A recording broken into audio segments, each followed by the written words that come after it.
ஆகாஷவாணி.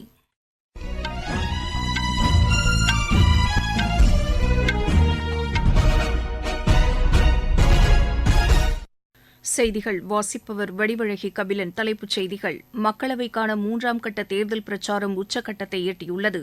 தேர்தல் நடத்தை நெறிமுறைகளுக்கு உட்பட்டு அரசியல் கட்சிகள் மற்றும் வேட்பாளர்கள் தண்ணீர் பந்தல் அமைப்பதற்கு தடையேதும் இல்லை என்று தேர்தல் ஆணையம் கூறியுள்ளது.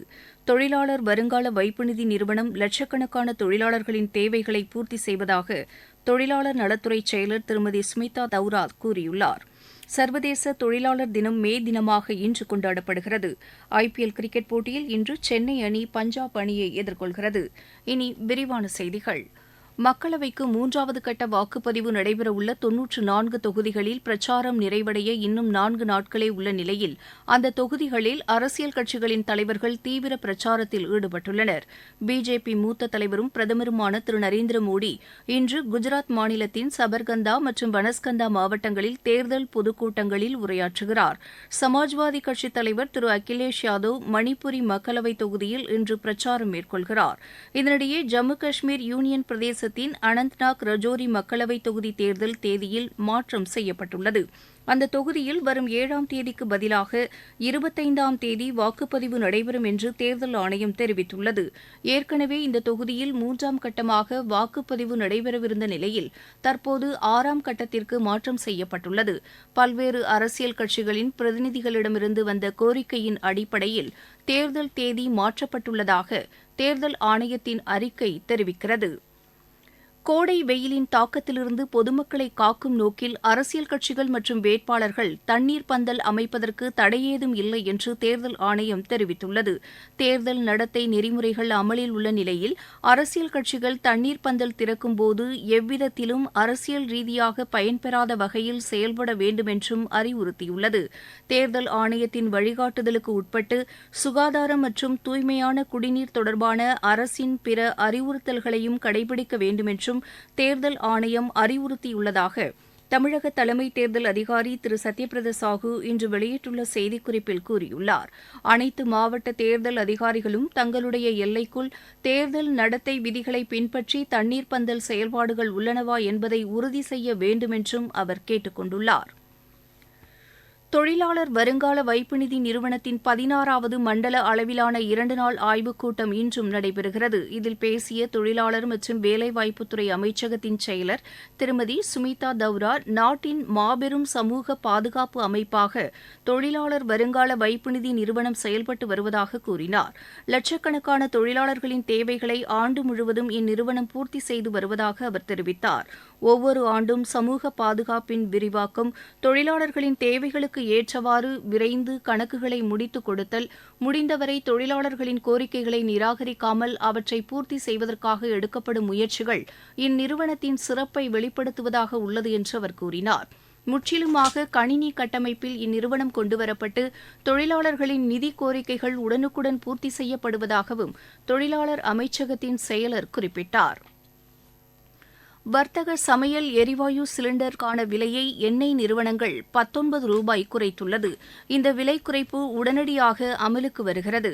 இந்தியன் ஆயில் நிறுவனம் வர்த்தக சிலிண்டர் ஒன்றின் விலையை சென்னையில் 1911 ரூபாயாக நிர்ணயித்துள்ளது. வீட்டு உபயோக சமையல் எரிவாயு சிலிண்டர்களுக்கான விலையில் மாற்றம் ஏதும் செய்யப்படவில்லை. உச்சநீதிமன்றத்தின் புதிய இணையதளம் இன்று முதல் செயல்பாட்டுக்கு வருகிறது. இதில் வழக்கு மற்றும் தீர்ப்பு விவரங்கள் எளிதாக கிடைக்கும் வகையில் ஏற்பாடு செய்யப்பட்டுள்ளது. மேலும் இந்த இணையதளத்தின் மூலம் வழக்கின் விசாரணைகளை நேரலையில் பார்வையிட வழிவகை செய்யப்பட்டுள்ளது. நீதித்துறையின் சேவைகளை டிஜிட்டல் மயமாக்கும் நடவடிக்கையின் ஒரு பகுதியாக புதிய இணையதளம் வடிவமைக்கப்பட்டுள்ளது.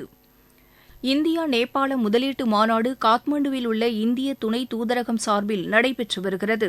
காத்மண்டு பள்ளத்தாக்கில் முன்னதாக நடைபெற்ற 3வது நேபாள முதலீட்டு உச்சி மாநாட்டின் தொடர்ச்சியாக நேபாள இந்திய வர்த்தக தொழில் சபையுடன் இணைந்து இந்திய துணை தூதரகம் இந்த முதலீட்டாளர்கள் சந்திப்புக்கு ஏற்பாடு செய்துள்ளது.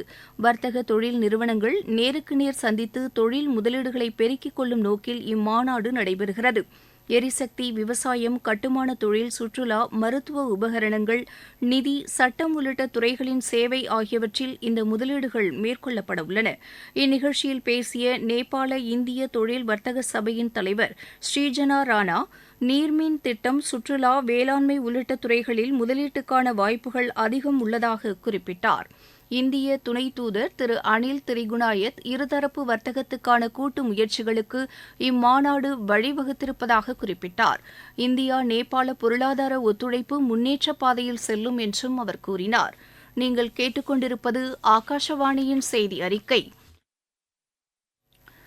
சர்வதேச தொழிலாளர்கள் தினம் இன்று மே தினமாக கொண்டாடப்படுகிறது. தொழிலாளர்களின் சமூக பொருளாதார உரிமைகளை மீட்டெடுப்பதற்காக தியாகம் செய்த தொழிலாளர்களை போற்றும் விதமாக இந்நாள் கொண்டாடப்பட்டு வருகிறது. 1886ஆம் ஆண்டு அமெரிக்காவின் சிகாகோ நகரில் நடைபெற்ற மாபெரும் தொழிலாளர்கள் போராட்டத்தின் பயனாக நாள் ஒன்றுக்கு 8 மணி நேர வேலை வரம்பு உறுதி செய்யப்பட்டது. 1989ஆம் ஆண்டு ஐரோப்பாவில் உள்ள சோசலிஸ்ட் கட்சியினர் ஒன்றிணைந்து ஒவ்வொரு ஆண்டும் மே மாதம் முதல் நாளை சர்வதேச தொழிலாளர் தினமாக கொண்டாட முடிவு செய்யப்பட்டு தற்போது உலகெங்கிலும் மே தினம் கடைபிடிக்கப்பட்டு வருகிறது. இதனையொட்டி நாடு முழுவதும் பல்வேறு நிகழ்ச்சிகள் நடைபெறுகின்றன. சென்னை சிந்தாதிரிப்பேட்டையில் உள்ள மே தின பூங்கா நினைவு சின்னத்தில் மாநில அமைச்சர் திரு துரைமுருகன் மற்றும் நாடாளுமன்ற சட்டப்பேரவை உறுப்பினர்கள் உள்ளிட்டோர் மலர் தூவி மரியாதை செலுத்தினர். சேலம் மாவட்டம் ஏற்காடு மலைப்பகுதியில் நேற்று மாலை தனியார் பேருந்து விபத்துக்குள்ளாகி 5 பேர் உயிரிழந்த சம்பவத்துக்கு முதலமைச்சர் திரு மு க ஸ்டாலின் தமது ஆழ்ந்த இரங்கலை தெரிவித்துள்ளார். காயமடைந்தவர்களுக்கு தேவையான உரிய உயிர்காக்கும் சிகிச்சை வழங்க தாம் உத்தரவிட்டிருப்பதாகவும் அவர் கூறியுள்ளார். பாதிக்கப்பட்டவர்களுக்கான அரசின் நிவாரண உதவிகள் தேர்தல் ஆணையத்தின் அனுமதி பெற்று வழங்கப்படும் என்று முதலமைச்சர் தெரிவித்துள்ளார். திருவாரூர் மாவட்டம் ஆலங்குடி அருள்மிகு ஆபத் சகாயேஸ்வரர் திருக்கோவிலில் குரு பயிற்சி விழா இன்று மாலை கொண்டாடப்படுகிறது. இதனையொட்டி யாகசாலை பூஜை மற்றும் லட்சார்ச்சனை நடைபெற்று வருவதாக எமது செய்தியாளர் தெரிவிக்கிறார். நவகிரகங்களில் குரு பகவான் நன்மை அளிக்கும் கிரகமாக வணங்கப்படுகிறார். திருவாரூர் மாவட்டம் வலங்கைமான் அருகே உள்ள ஆலங்குடி ஆபத் சகாயேஸ்வரர் கோவில் குரு பரிகார ஸ்தலமாக வணங்கப்படுகிறது. இக்கோவிலில் இன்று மாலை 5:20 மணிக்கு குரு பெயர்ச்சி விழா வெகு விமர்சையாக நடத்துவதற்கு ஏற்பாடு செய்யப்பட்டுள்ளது. இதனை ஒட்டி யாகசாலை பூஜைகளும் லட்சார்ச்சனை நிகழ்ச்சிகளும் நடத்தப்பட்டு முடிவடைந்துள்ளது. மாவட்ட ஆட்சித்தலைவர் சாருஸ்ரீ மற்றும் மாவட்ட காவல் கண்காணிப்பாளர் ஜெயக்குமார் ஆகியோர் உத்தரவின் பேரில் பாதுகாப்பு ஏற்பாடுகள் பலப்படுத்தப்பட்டுள்ளது. ஆலங்குடியிலிருந்து ஆர். விஜயகுமார்.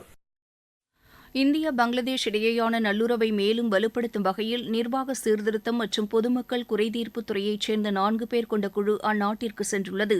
துறையின் செயலாளர் திரு வி ஸ்ரீனிவாஸ் தலைமையிலான இந்த குழுவினர் டாக்காவில் இரு நாடுகளுக்கும் இடையேயான நல்லாட்சிக்கான தேசிய மையம் குறித்த புரிந்துணர்வு ஒப்பந்தத்தை புதுப்பிப்பது குறித்து விரிவான ஆலோசனை நடத்தினர். இந்த ஒப்பந்தம் வரும் 2029ஆம் ஆண்டு வரை நடைமுறைப்படுத்தப்படும் வகையில் புதுப்பிக்கப்பட உள்ளது. பங்களாதேஷ் நாட்டின் அரசு உயர் அதிகாரிகளின் நிர்வாக திட்டங்கள் குறித்தும் இந்திய குழுவினர் அப்போது ஆலோசனை மேற்கொண்டதாக எமது செய்தியாளர் தெரிவிக்கிறார்.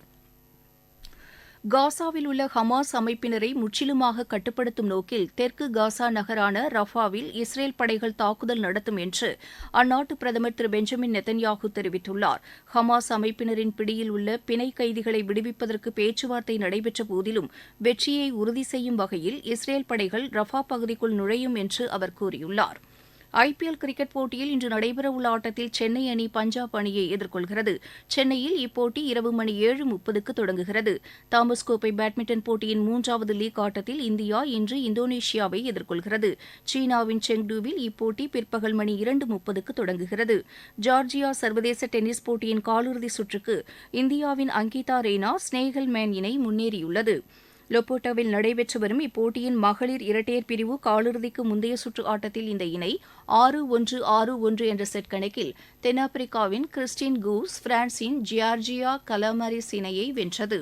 மேட்ரிட் ஓபன் டென்னிஸ் போட்டியின் முதல் சுற்று ஆட்டத்தில் இந்தியாவின் ரோஹன் போபண்ணா ஆஸ்திரேலியாவின் மேத்யூ எப்டன் இணை தோல்வியடைந்தது. மீண்டும் தலைப்புச் செய்திகள். மக்களவைக்கான 3ஆம் கட்ட தேர்தல் பிரச்சாரம் உச்சக்கட்டத்தை எட்டியுள்ளது. தேர்தல் நடத்தை நெறிமுறைகளுக்கு உட்பட்டு அரசியல் கட்சிகள் மற்றும் வேட்பாளர்கள் தண்ணீர் பந்தல் அமைப்பதற்கு தடையேதும் இல்லை என்று தேர்தல் ஆணையம் கூறியுள்ளது. தொழிலாளர் வருங்கால வைப்பு நிதி நிறுவனம் லட்சக்கணக்கான தொழிலாளர்களின் தேவைகளை பூர்த்தி செய்வதாக தொழிலாளர் நலத்துறை செயலர் திருமதி ஸ்மிதா தௌராத் கூறியுள்ளார். சர்வதேச தொழிலாளர் தினம் மே தினமாக இன்று கொண்டாடப்படுகிறது. IPL கிரிக்கெட் போட்டியில் இன்று சென்னை அணி பஞ்சாப் அணியை எதிர்கொள்கிறது. இத்துடன் இந்த செய்தி அறிக்கை நிறைவு பெற்றது.